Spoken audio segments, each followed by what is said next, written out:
All right, good morning, everybody.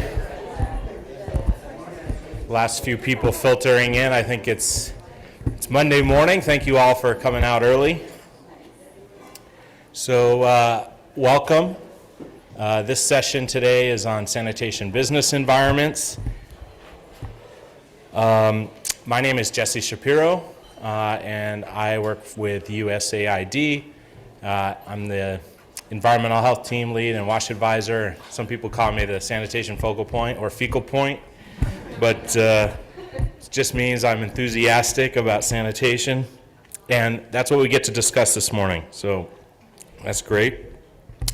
The session this morning is a collaboration between a whole number of partners, including WASH Pals, which is part of USAID's Action Research Initiative.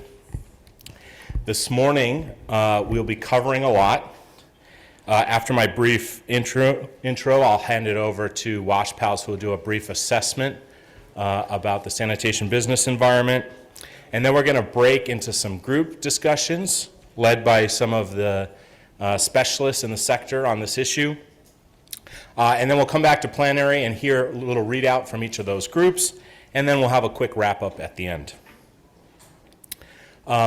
Some of you may not have heard of the Action Research Initiative, but this is essentially USAID's suite of research and learning activities that's really meant to try to fill key implementation science gaps, not just for USAID, but for the whole sector. And it tries to really generate evidence that's relevant, timely, and trusted for immediate decision points for policymakers and program implementers. This, as I mentioned, this session is a collaboration between a number of partners, and I'll share that list with you now, including participants from Amref, Martine Keppers, Dennis Munay. Also from IRC, we have Lars Osterwalder. From PSI, we have a number of specialists this morning, including Michael Nagash, Dajim Demiru, Joel Ochin, sorry if I'm butchering everyone's name. It's Monday morning. Ochin, and Rosalind Aquiri. And from Water for People, we also have Yvonne Legali. And last but not least, from Sanitation and Hygiene Fund, Guy Hutton. So again, thank you all for coming this morning so early, and we look forward to a promising discussion this morning and the participation of all of you in this interesting discussion on the sanitation business environment. So with that, I'll hand over to Subhash Januri from WASH Pals, who will give us our intro about the sanitation business environment assessment. Over to you, Subhash. Thank you. Thank you all, and thanks, Jesse. Good morning, everybody. Hope you've been caffeinated enough. Okay, let me just move this out. All right. So just as Jesse mentioned, this particular session is being facilitated by the WASH Pals project, one of the many initiatives of the Action Research, the ARI of USA that Jesse just spoke about. And our focus is on generating evidence to inform programming, focusing on area-wide sanitation and the rural space at large. Right? So moving on. All right. So I think first let's establish what this business environment is. What are we going to be talking also about today? So this refers actually at the schematic is from the USAID framework for market-based sanitation. And what you see over here at the core is customers purchasing toilets from sanitation enterprises that are operated by entrepreneurs. Some of these would be standalone enterprises. Sometimes these businesses, the enterprises might be operated by entrepreneurs as a business line, right, among the many things that they do. So now this domain that you see over here is, typically the focus of MBS programs in terms of trying to generate demand, in terms of getting entrepreneurs to run these businesses, as well as figuring out, what kind of products work in a particular market, what sales and marketing tools, etc., that you require over there. But these markets don't operate in isolation. They operate within what one calls as a business environment. So what is this made of? This is made of market rules. So this refers to your policies, regulations, laws that influence sanitation. It might not be directly related to it. Similarly, when you look at governance, this is about the mechanisms that, particularly at local government level, that help in terms of coordinating with coordination between the government and development partners. It's about the budgets that they have invested in, that they need to invest in sanitation. And then you have the third one, the public goods, which is the information or the know-how that, for example, toilet designs, the market research, the kind of information that actually helps market actors not having to reinvent the wheel, for development organizations, also similarly to build on top of this, and public goods by definition is meant for actors to be able to benefit from that, and not so exclusively. And then you have capital, and then in the case when we speak about capital at least for the rural sector, then this largely refers to the credit that is available for households and for businesses. Again, this is not specific to sanitation. This would be it's a precursor. What is credit even available in general is a prerequisite before you can even think about whether, how do you make that available for sanitation. And lastly, you have the supply chains, which is, the penetration of building materials that are used to construct toilets. Now, what's evident, I think, for many of these components is one, there is only so much control that MBS programs and particularly sanitation enterprises have in terms of being able to influence this. How do they actually engage with governments to change a policy or so? How do they engage with government for more active governance that is needed for the sector? And the second thing about why does it matter over here? Programs, I think we can argue, have a finite life. Their role is to demonstrate what interventions actually work, what designs work, what do different actors need to do, how do they organize the supply chain, and so on and so forth. But it is meant to be demonstration.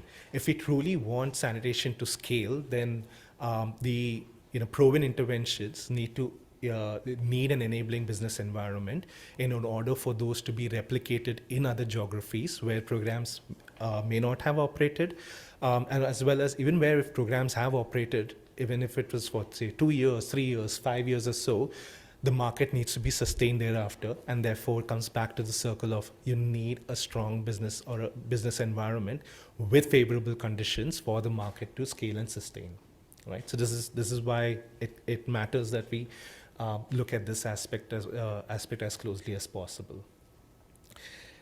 So before we think about how do we even improve the environment, first we need to understand what are the barriers over there, what are the enablers that are there, and this can actually vary from one market to the other. I think when we try to look at what kind of barriers and drivers actually exist, what are common across several contexts, we found there was limited knowledge, there's limited evidence, there's limited understanding of what are the challenges also were there. So one of the first tasks that we took as WashPals was we said, let's learn from the practitioners themselves, the market-based sanitation practitioners. And we did two things. One was a survey, and then, of course, we followed it up with qualitative interviews, mainly to understand, I would say, three things. One is the state, right? So we said, in the markets that you're operating, can you rate these different components? Within market rules, for example, there is the role of subsidies. Is it present? If it's present, then are people even aware of it? If people are aware of it, is it market compatible? So there's a spectrum of the like unfavorable conditions to the most favorable conditions that we hypothesized also over there, and we tested with them. So the first thing that we asked them is, what's the status in the markets that you're operating in? Can you rate that on a scale of your unfavorable to the most favorable one? The second was, how does this even, it doesn't matter, how does it impact your market? So is it having like a very simple thing? Is it a positive impact? Is it a negative impact? Or does it not matter at all? It's not really making a difference to the market. And the last one that we, that was more forward looking was to say that if, for in the interest of market development in the future, or for actually helping programs operate better or function better in meeting their goals and their intended outcomes, what is a priority that you assign for these different things? So is it high, medium, low, or it's not even relevant at all, right? So let's look at some of these findings that we have, right? So what we find is over here, market rules and governance, those actually rate the lowest, they rate the lowest, and are also considered as the ones that have the most negative impact on markets. So when you speak with with practitioners, they say that there's potential for these two components to really aid with increasing demand, strengthening supply in the market, but because of the state that they are in, it's not really helping today, and in fact, it's probably having a negative impact on them. Capital is when I speak about that, is again around the credit aspect of it. It fares a little bit better, and in terms of the availability that is there in the market. And when we look at the last two, which is your building materials, supply chains, and your public goods, they are they're relatively better, but if you notice, they're not to the extreme right, meaning that there is even significant room for improvement in these areas as well. Okay. Now, we looked at priorities, and there was something interesting. I, for one, would have anticipated that the areas that are the weakest would also tend to get prioritized the most. But what we see over here, just flipping between the previous slide and the next, let's start with market rules and governance. They still remain the lowest priority, and I think a broader takeaway from here is the weakest elements or the weakest components of the business environment will continue to remain weak in the future, because these are being deprioritized in terms of interventions by MBA's practitioners. Capital, which was, as I said, slightly better off, but it actually assumes more significance, where many practitioners would prioritize this in terms of saying, if there is credit available out there in general, then we would want to work in terms of trying to bring it into the sanitation sector. And as far as associated supply chains go, they again relatively better, but practitioners see, and we'll get into a little bit of what's going on also below within each one of these. But there is a prioritization of, we need to continue trying to train more artisans to construct improved toilets also over there, right? I think when we spoke, with several people, there was a common aspects to some of this, the ones that you see down as barriers also over here, as well as in terms of the low prioritization. Market rules and governance, these are more symbolic of the areas where programs feel they have lesser control, or rather lesser, and also lesser influence in terms of being able to shape them. These are also areas which actually tend to take a longer time frame. So even if my program was 3 or 5 years long, in order to be able to change it, it's a long arc of change. Things will move at a pace where my program ends and there's still work needs to be done in terms of convincing governments, both at national level and local government level, to do what they should be doing in terms of strengthening the markets. And the third one is if you look at areas like your sanitation finance, your supply chains, public goods, when we're talking about designs, know-how, etc., this feels a little bit more closer to the core work that programs do. For their own, for them to be able to intervene in the markets, they do need to figure out what kind of designs are there. And if they do, then they tend to put them out. So, whoops. All right, yeah. Credit card bills. Sorry about that. Yeah. So so this tends to be much more closer to the activities that they do. So one could infer that this is an area that they're more comfortable also with. But going back to the point that we made earlier, there's a question. Should the weakest elements even be prioritized? We'd love to also just understand how practitioners might be viewing these priorities, because these are some of the factors that we observed. There could be others as well over here, right? I'm going to quickly just go into, just double click on some of these, and I think that will also just help with setting the tone for some of the conversations that we'll be having today later on. So when we look at wrong slide. Whoops. Do I have the right slide? Yeah, sorry. Yeah. Okay, so when we look at market rules in particular, I think just the only positive light that we saw over there was MBS. We tried to understand what's the level of inclusion of MBS in national plans for water and sanitation. So token reference made, is there any reference made? Is it in an integral part or not? And at least in several countries, the good news is it is part of plans. It helps practitioners engage with governments, with officials. It helps them engage with the private sector in line with what's stated out in the policy.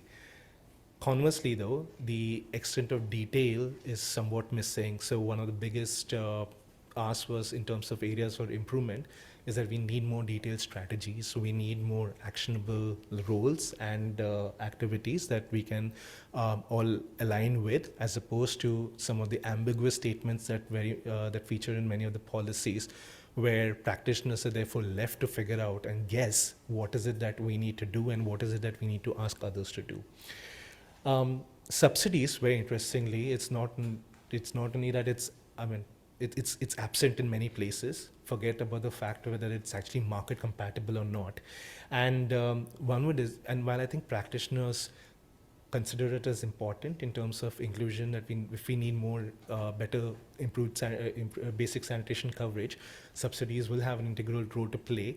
Energy for supporting interventions in that area is low, primarily because they fear that subsidy designs will end up distorting the market. So even though there's interest and there's willingness to support it, in terms of prioritization, actually falls down below.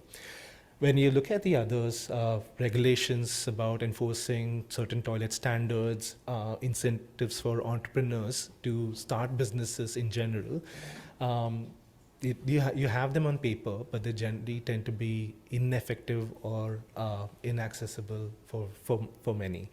And therefore, there's a prioritization that practitioners state. For example, can we try to increase the resources that are available, not just for enforcement, but it will have more broader benefits in terms of being able to monitor what's going on in the respective markets as well. The next one, when we look at governance, is you do have roles and responsibilities. In most places, it's done at the national level. You do have some sort of coordination mechanisms. It appears at some subnational levels where the practitioners that we interviewed came from. So it's not there in all. But while these two things are there in place and can help in terms of local coordination of different kind of approaches, be it MBS, it's CLTS, probably if there's a subsidy program also in play, the efforts get limited somewhat, and unsurprisingly so, the inadequacy of budgets did come up. But in places where budgets were available, the limited budgets also were available, I think the common complaint was the utilization is not really effective. There's a focus on spending money on, say, short-term gains like doing like a promotional campaign or so, as opposed to really getting into strengthening the system.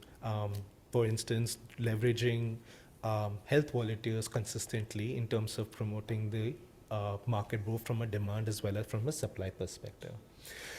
Common aspect over here and underlying over here is, as with the market rules, a lot of this is because you have low importance accorded to sanitation, and therefore the need has been identified for more advocacy to designate sanitation as a priority sector or somewhat equivalent also over there.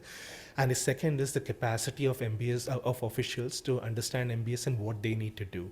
So this is a recurring theme that we see across these two, but it's also when you look at public goods and all, it keeps coming up time and again. But these are two areas, market rules and governance, where one can argue government may have probably a more outsized role to play.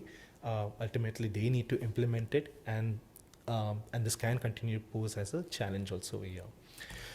Now, when we look at public goods, we have a lot of resources available in many markets. Programs do the market research, designs. These are all put out also into the public domain.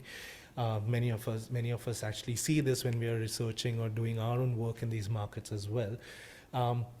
And what you see towards the bottom, which are somewhat less available, tend to be those where programs will design their own, irrespective of what's kind of out there, if at all any resources exist, because they see there's a need for customization to the context. And across these, the ask is not so much to generate more resources. I mean, if at all it comes up, it's about trying to generate, knowledge and tools that will help them target those who are excluded from markets, as well as for more emerging challenges. And a common one that keeps coming up again and again is around the climate resilient. Like, what does it mean? What do we need to do?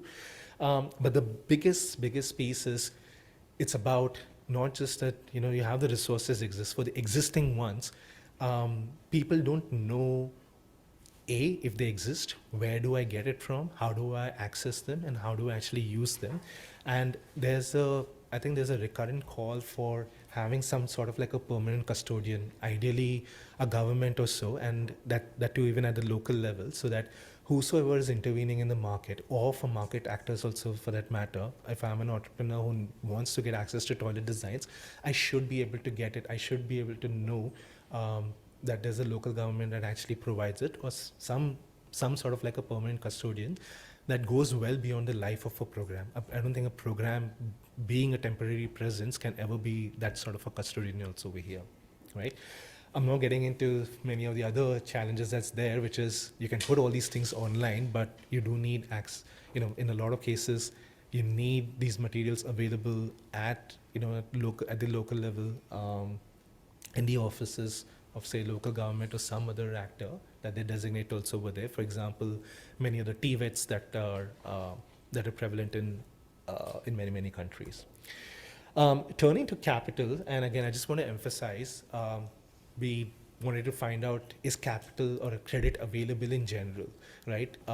Simply put, it might be a tall order to go and try and solve for a financing problem that might exist in the market in general by trying to design sanitation loans. Typically, you want an environment where small size or small ticket loans are actually available, which can then be repurposed as consumer loans for purchasing toilets.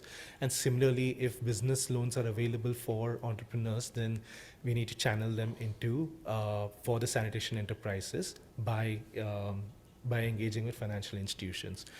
What we find over here is, across markets, business loans tend to be more readily or more easily available than for households. Often it can be a function that the loans for sanitation might be too small compared to other more attractive opportunities that a financial institution has, as well as the cost of actually servicing that kind of a loan is perhaps more prohibitive also for them. So again, in terms of the prioritization, like the recurring theme that we've been seeing, there's a tendency to, in this case, to like focus on increasing both the availability and uptake by households, because one of the things you hear from practitioners is it's not only financial institutions that don't supply, it's also the fact that many customers are reluctant to take loans for sanitation. If they are able to get loan, then I'm going to try and prioritize it for some other need that I might have, which is higher in my hierarchy for household expenses. And then lastly, when we turn to supply chains for your building materials, couldn't really establish a trend. Generally speaking, you had either, well, supply chains is not really a problem. Building materials are readily available in the market that I'm operating in. But then the other extreme that you have, and more often than not in West Africa, which is, it is a huge problem. It's expensive to get materials out there. It's availability also is a challenge also. Interestingly, the one that we marked as green is about the skilled labor that's required for ensuring that toilets, not just toilets get built, any kind of toilets, but support actually improved toilets that deliver the hygienic benefits. Wherever programs operate, then they do train artisans. Interestingly, from a prioritization perspective, there's a general view that in the short term we can just try and like adapt also over here, and in the longer term we just have to rely on government to improve infrastructure. So there's a limited view in terms of how one might be able to solve for these challenges, and the focus very much remains on we need to train more and more artisans. Why? Because we think there is attrition that's happening in the market. Those who we train tend to migrate into urban areas, so we need to do that again. If we want to scale, then we need to go into more geographies and do that. And therefore, there's an emphasis very much on training artisans, right? So with that, I think when the last bit was when we spoke, and I mean, we got many, many different ideas. We were asking them, what do you think might be required to address many of these different challenges that you spoke about? This is like some of the things that stood out is we need to do capacity development, we need advocacy with government in order to be able to change some of the things, make sanitation important, so on and so forth. There are technical skills. So if you start looking at the interventions, you see like a wide gamut of skills that's required. And I think it's fair to argue that corporations also don't tend to have everything within that. Surprisingly, you would see NGO foundations, or rather practitioners rate foundations and NGOs as at the forefront, saying they are in the position to be able to influence a lot of things. The argument is if corporations as well, maybe perhaps well-resourced corporations don't have all the skills in-house, is it fair to expect in a program, an NGO or a foundation to have all of these diverse skills within them? And for us, at least, it raises a question at like what kind of stakeholder collaborations that one needs in order to intervene and improve something as complex and intertwined as the business environment is, right? So with that, I'd like to move into the next part for our group discussions. So let me just set it up for you all. So some of the themes that we've been testing in the business environment, we'll be discussing those. So we'll be forming, say, 4 groups also over here. And what we are looking for is also discussion. We'll start off this activity with a small case or a narrative that you have from one of our expert supporters also over here. And these will be facilitated. We got the names, and as I read them out, we'd love for you to just raise your hands. So we got the first theme, which is around strengthening policy for MBAs. That's Dagi and Joel that are right there at the back. And group 2 is around strengthening governance, and that's being facilitated by Martin and Ivan right over there at the back. Oh, yeah, you're going to be headed. Yeah.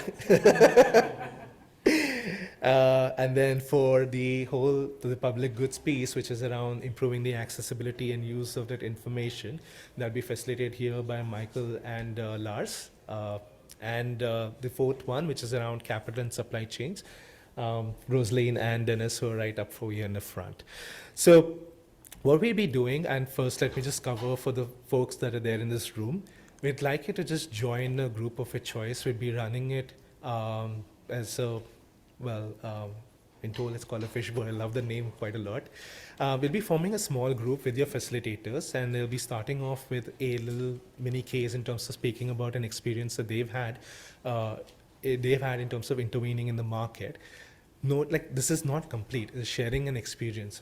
It'd be great to see what kind of outcomes they've had, what kind of challenges they've struggled with as well. But really just open it up to the group as well to get some other perspectives. So they'll walk you through a little bit in terms of some of the more the nitty-gritties of in there, but we'd have like a core circle being able to speak about that.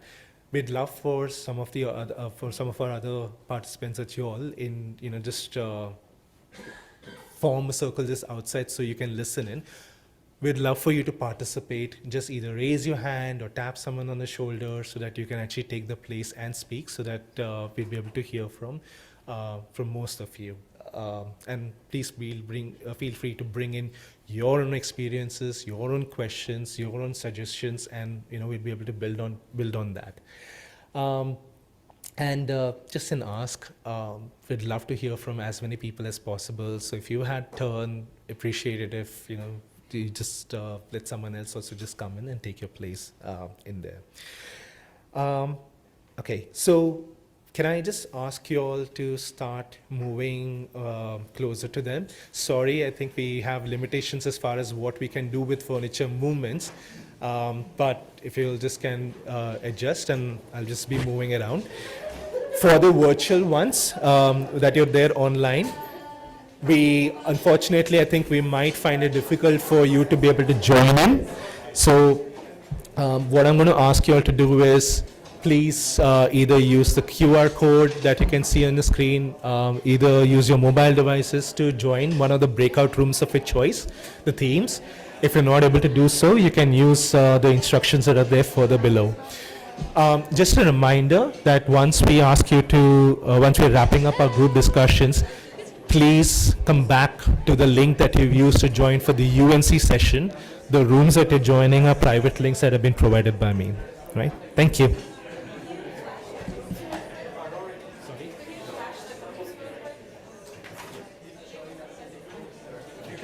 You don't need to lean into that mic as much. It's getting distorted audio. Yes.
See you. Yeah, this is number 3.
everyone forever used it, also for people in terminology. For sanitation, make it as relevant as possible. We have now a national campaign led by the Prime Minister's Office to give sanitation to everyone. And we hope that now many stakeholders at different levels will suddenly need to do something. And hopefully we'll be ready again with government and partners to get the tools and information that everyone needs to actually get things started. So probably stop. I want to mention one more point. President mentioned is a big growth in knowledge creation. We did a course in the Bosch District Academy. It's a learning platform. A lot of free available information. Developed a course specific on marketplace sanitation, make up different bit of learning sessions that have been available for anyone who can see when we start talking to magnify that institutions or when you take that course, it takes you 12 hours, less 1 or 2 days, so you get sort of a rough understanding what we want to do and why. Here we go. I'm not sure if Mickey, do you want to add anything? No, I think I made a some questions. So I just wanted to mention what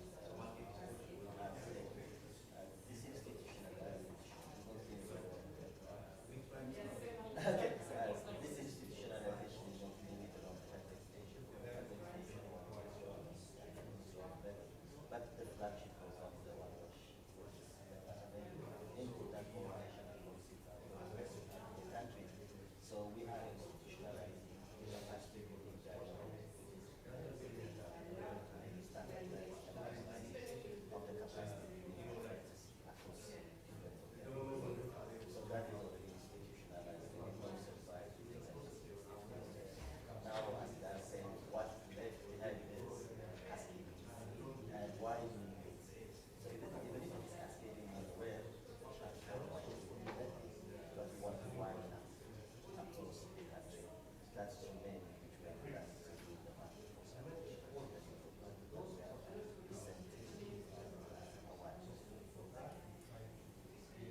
So we'll open the floor for sharing your experiences, really building up on what I mentioned now, adding in more experiences that you have on your own, but also the research in the group and the ideas how to really improve, or what do you think may really sound good, but in reality you don't really believe that works. Please avoid parallel discussions and like one unit all together. So who wants to go? I have a critical question. The question on which was the implementing guidelines which was administrative health. And I cannot find markets and market developments are tough. I think what they've gone with the public health agency, and I imagine you might have that as well for administrative health. I was just curious about that process. There's no challenges getting administrative health. You can just sit down. You can just sit down and say, Okay, I was open. I'm just going to sit with this group. Can I take one of these chairs? challenge we face. What we have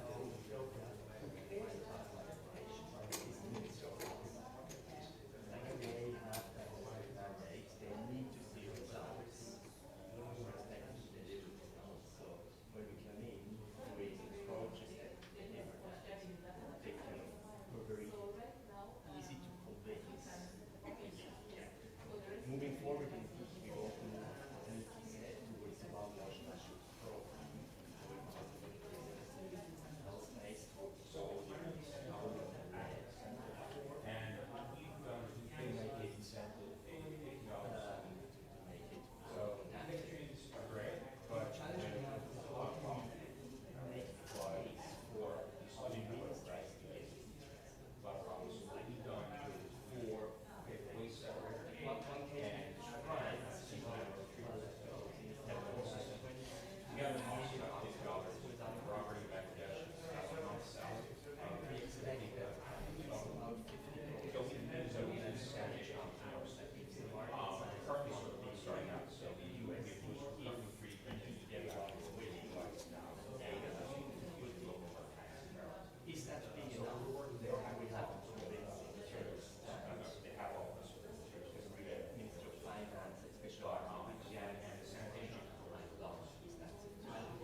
Question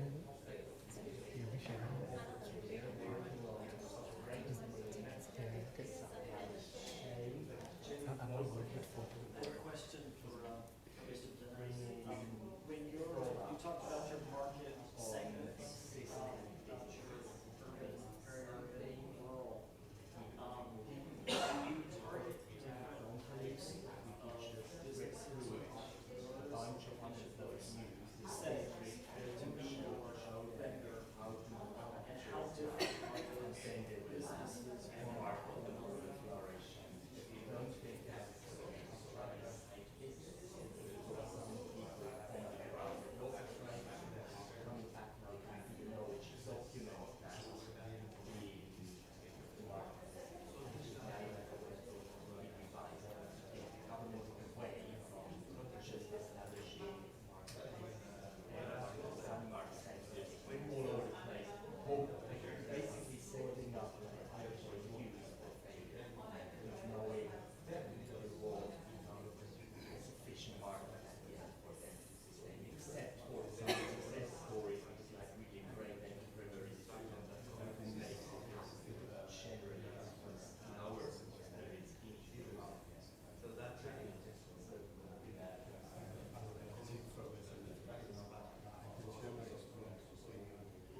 inside. If there was this expectation that there would be a big scaling up of the product, and we saw very little. We would argue market is both engine installation and also be providing anything services to reuse. However, Well, that's, I mean, I think let's go kind of get out of this, and so that's one option, but I wanted but to also move ask further the group about your experience in that space, and, you know, when you have seen a mismatch between, like, crisis, yeah, is the solution to trade cheaper products, or is the solution that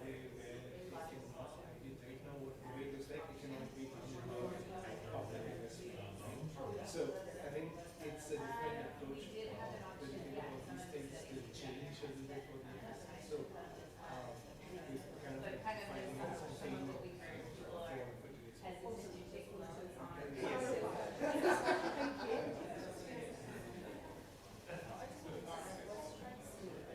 Tools and learning.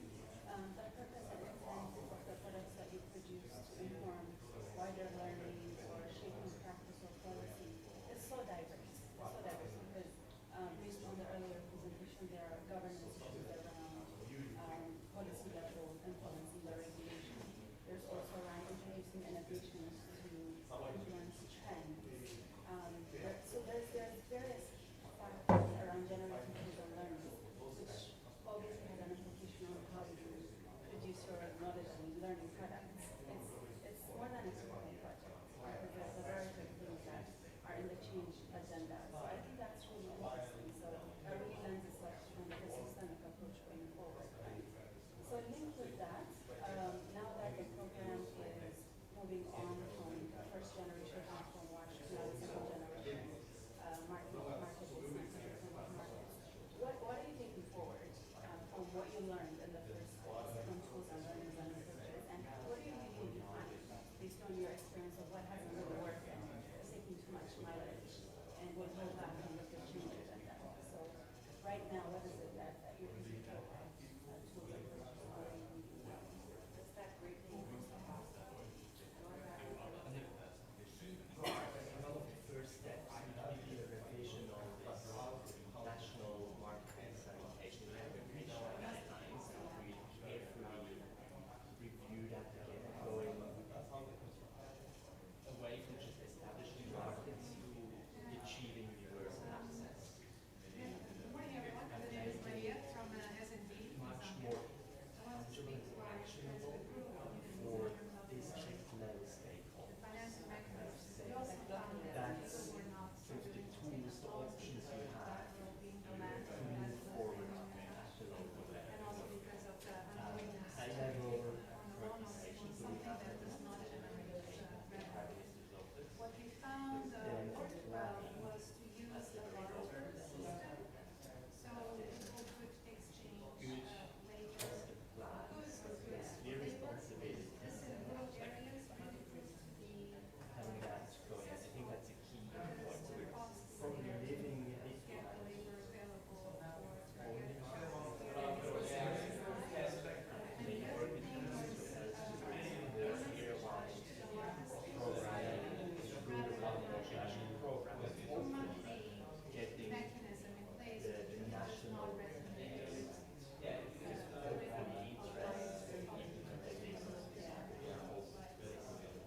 With the risk that all and information people say I was told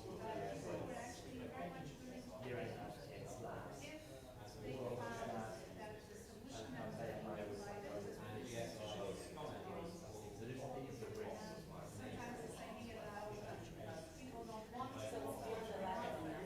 often the solution that is being offered is So that's a mix, like one is to go district-wide, everyone, but then also I looking, found there is is it safety net? a very interesting mechanism. We found which is filled once it's like covered once it's full, building a new one, where it's actually do a side job.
Okay, folks,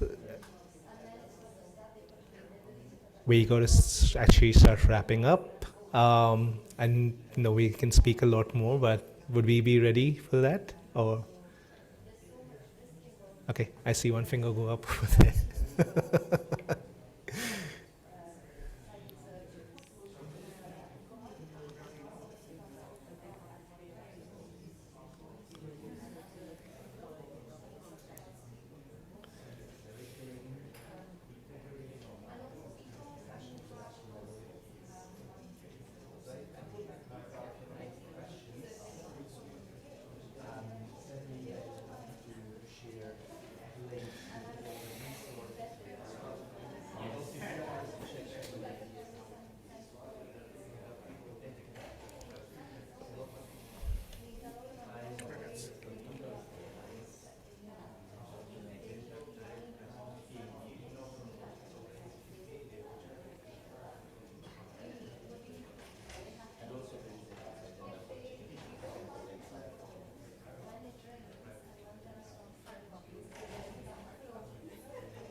They said they have a 1 minute left, I think.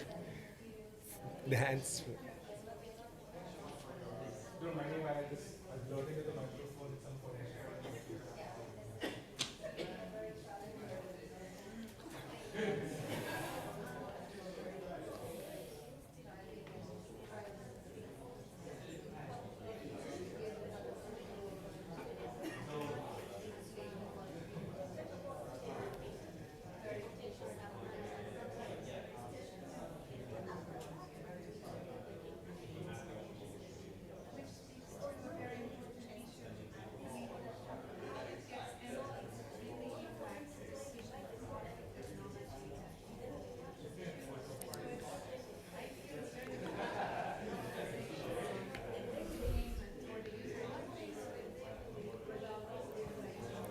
All right.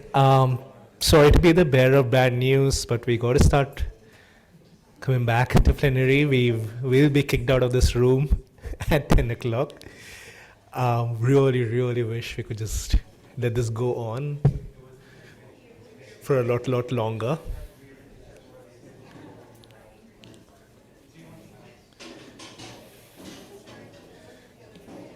I'd say while we're coming back, just want to clap for like all the lovely discussions that have been happening.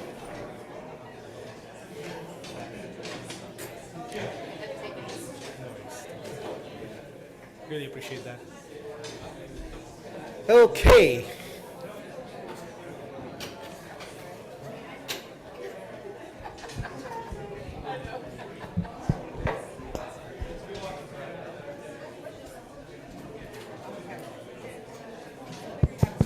Hello.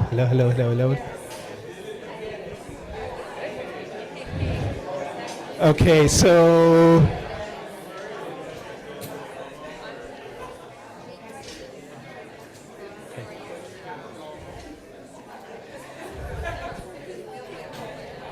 hello, people. Okay, pipe down, please, and if I can just.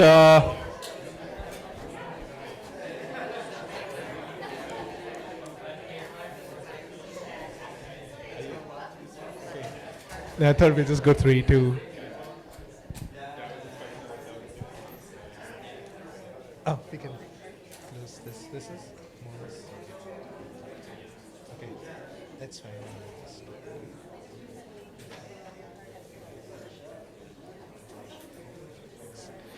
Okay, so shall we? There's the mic over there as well. Yeah. Group 1. How was this? Well, group 1, Maybe you can just take the. We have a mic over here as well.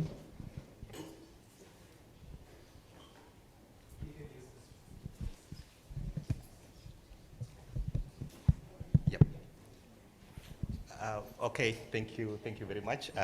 For our group that was led by Dagim, we were discussing the policies around sanitation and market-based sanitation subsidies, and we shared about the subsidy protocol that is being used in Ethiopia. So there are a number of takeaways from that. The first one is that it is very important to have a structure in place that helps to implement the strategy. In Ethiopia, for example, we have the One Wash National Program that is sort of an umbrella body that unites the wash actors. This is very important in getting the buy-in, but as well the coordination of the actors so that different aspects of a subsidy program can be agreed on, first of all, and then eventually implemented. We discussed many interesting things about this. For example, how do you get the buy-in from the private sector? This was an interesting discussion because in some cases, the private sector could see these subsidies as a threat and not really something to facilitate the market as such. The example that we have from Ethiopia is that we have this subsidy is being implemented through the private sector in form of vouchers that are given to households, and then these households come to the market actors, say the private sector, to get access these construction services and products. The other thing also is the way to identify the most vulnerable aspects of the population. Again, this really depends on existing structures and how good they are. In Ethiopia, for example, we have the production safety net, which has already identified a number of households within the community, and these are known to be vulnerable, and we can build off of these structures to identify the most vulnerable. But in other countries, these structures either don't exist or maybe are politicized and are hard to use to make an acceptable way of identifying the communities, so the parts of the community that are most deserving of these strategies. We also discussed it's very difficult to get a policy passed through the system from the time it starts to the time it's accepted by all actors. It takes years, 10 years or so, just for the policy to be accepted and then implemented, written, and introduced into the market. And even after the policy is introduced and accepted by everybody, still the implementation is a big thing. We talked about Uganda, for example, where this financing strategy for the policy is equally important. It's as important as having the policy in place.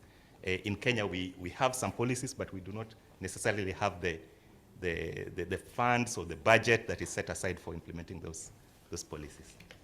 Okay. All right. Thank you. Yeah. Thank you. Group 2.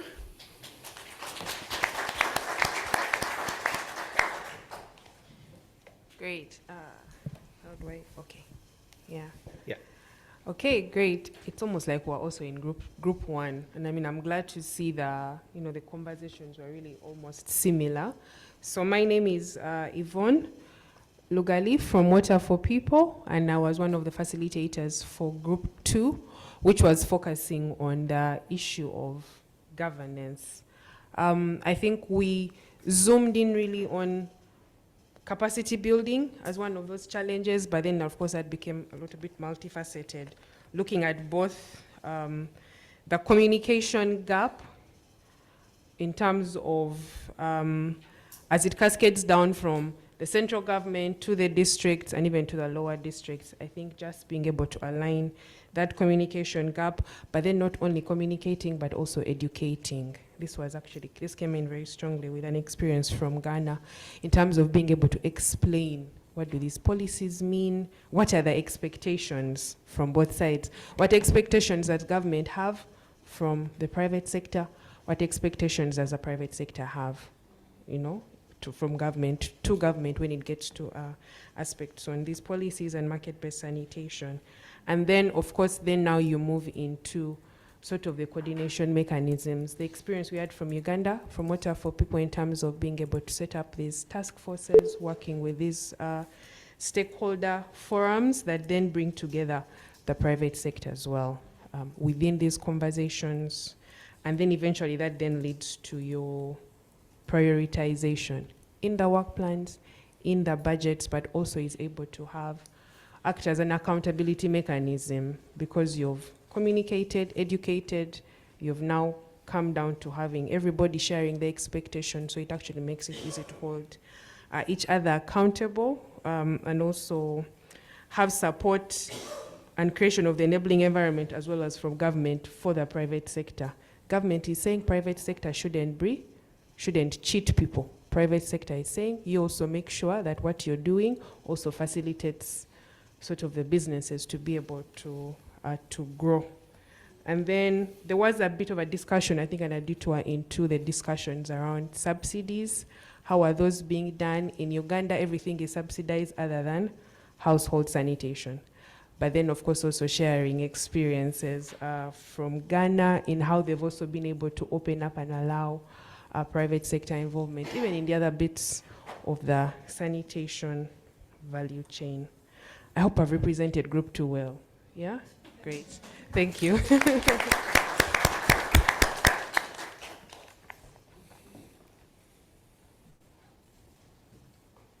morning, everyone. My name is Lars from IRC WASH. We talked about the public goods, like guidelines, information, tools, and how to make that available to everyone.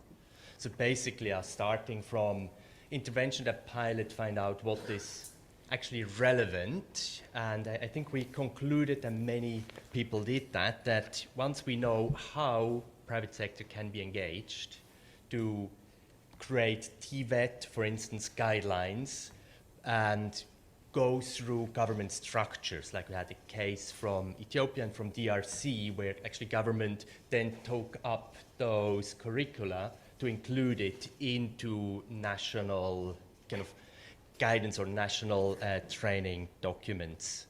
But also to translate it into national guidelines on how to implement market-based sanitation, recognizing that maybe we need to go further than just market-based sanitation, more kind of what is the guidelines for area-wide sanitation programming, that it's as relevant as possible for everyone working on sanitation. And then to institutionalize whatever it is, like to make use of government structures to bring information discussed at the national level through government structure down to the local level.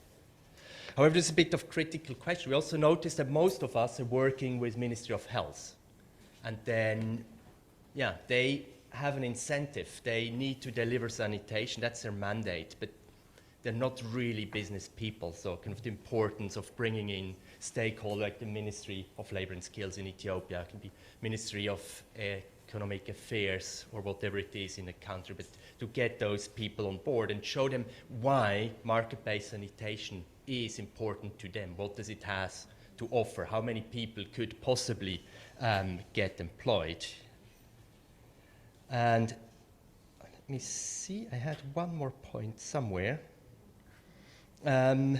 So yeah, I think in the Ethiopia case there, yeah, mainly to move towards the One WASH national program, so away from just the Ministry of Health to a broader group of stakeholders. And now I have my last point. It's how to get the private sector on board. Because private sector, when they negotiate with a household, they don't really care about any toilet design guideline that anyone has developed, like how to support, train, but also regulate the toilets that are being being constructed. Thank you.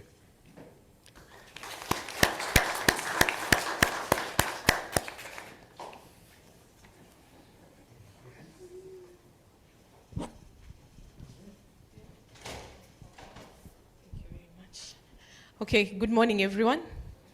I'll be speaking about, my name is Roslyn Okwiri. I work for PSI Kenya, and I'll be talking about capital and supply chain, as was comprehensively discussed by the group.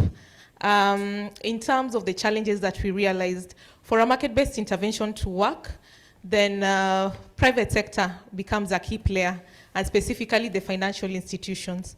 So in terms of the challenges that came up in our discussion, one is lack of working capital among the market actors, specifically the businesses. So it could be the hardware stores. They don't have adequate capital, especially in the rural areas, to restock the sanitation products. Second one was the issue of importation and taxation that came up specifically from a case in Ethiopia, where importing these goods is very expensive, and ultimately it even becomes more expensive to the consumer. The third one was either lack of collateral. So you'll find that there are businesses who are willing to actually take loans, but they don't have collateral. So probably what they have is a title deed, and that means that they have to get a bigger loan ticket size. In terms of supply chain, majority of these businesses also, because they integrate this with other businesses, so they don't really prioritize sanitation, and so would prefer, putting the other businesses ahead of sanitation.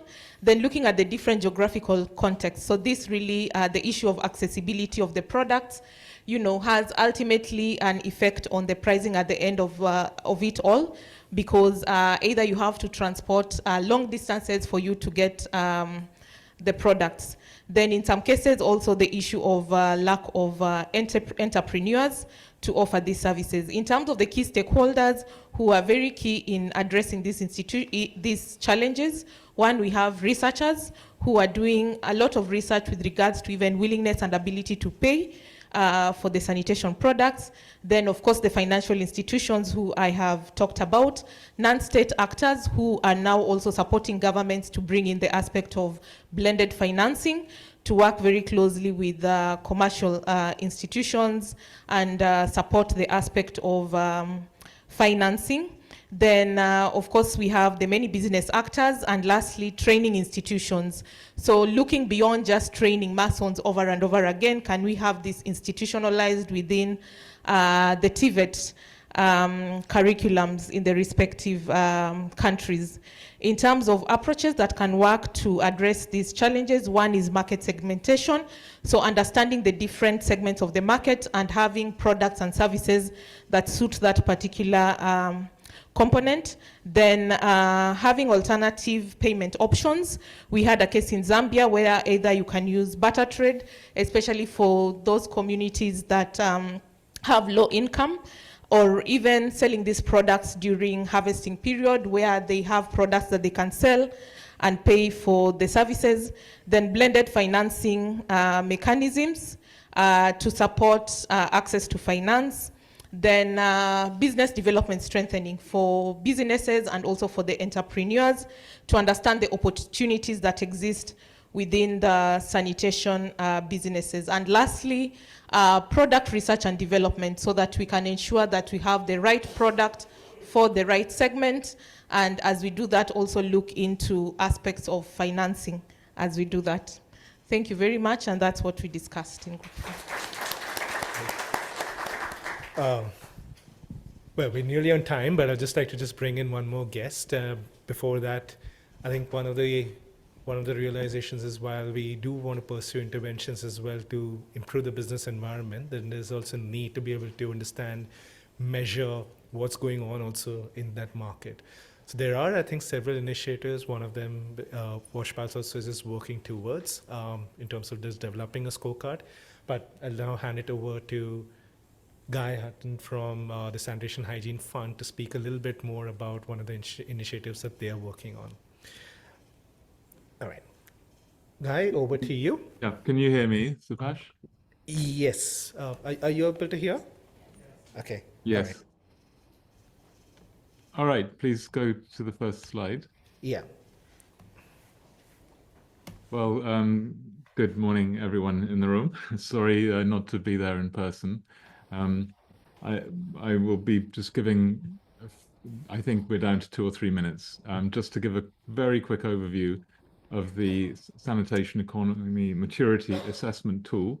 This is a tool that has been under development for about 9 months now, and will be going into a piloting phase by the end of the year. It's a tool that can be applied at any level, national, regional, district, or city level.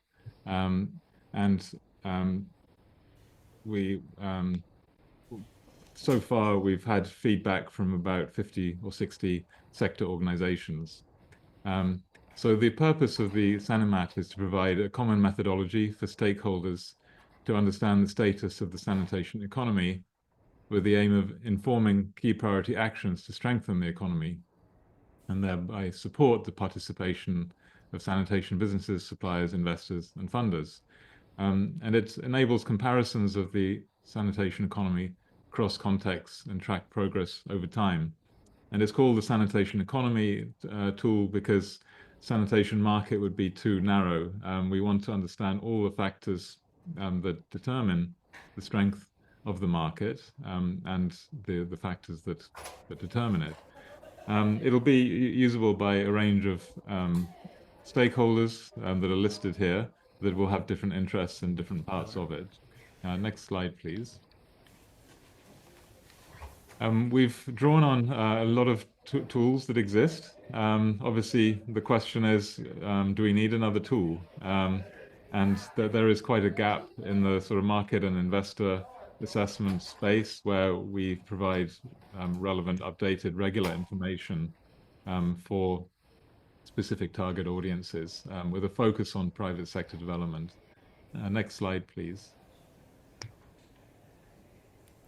The focus is on basic non-sewage sanitation, household level, and rural and low-income urban neighborhoods. There's a separate menstrual hygiene tool that is under development by the Sanitation Hygiene Fund as well. Next slide, please. It's been quite a process of sort of determining the pillars and sub-pillars, and it's been through a few iterations. I think the pillars can't be seen here. It's basically market demand, market supply, policy environment, business enabling environment, and finance. It's been quite a process to get to these 5, but we believe that these are sort of major pillars that we can't really merge any of them. And so minimum of 5 was considered necessary. We've got about 80 core indicators and about 80 add-on indicators. And we're in the process of validating these, seeing which ones can be collected at global level regularly and which need additional studies and research and interviews. Next slide, please. We're finalizing a draft for the pilot testing, and then we'll be preparing for rollout. As I said, we've been in touch with about 70 organizations, most of whom have given us feedback, and we'll be keeping them updated. If you want to stay updated or you want to ask another question about it, I'm available on guy.hutton@shfund.org, and I'd be happy to be in touch with you. So in the interest of time, I'll stop there, and thanks for giving me the opportunity to speak. Well, thank you for that, Guy. Yeah, so with that, I think we'll just keep an eye for many of these initiatives that are there and how it might be able to help programs assess different aspects of the environment. And we'd love to stay in touch. I know we had to curtail the discussions today in the interest of time, and we've already run over. So thank you all. We would love to just meet you over through the week as well. And just have some more offline conversations. And a big shout out to all of you all for a wonderful discussion today. I was able to capture some gist of it. Thank you. All right.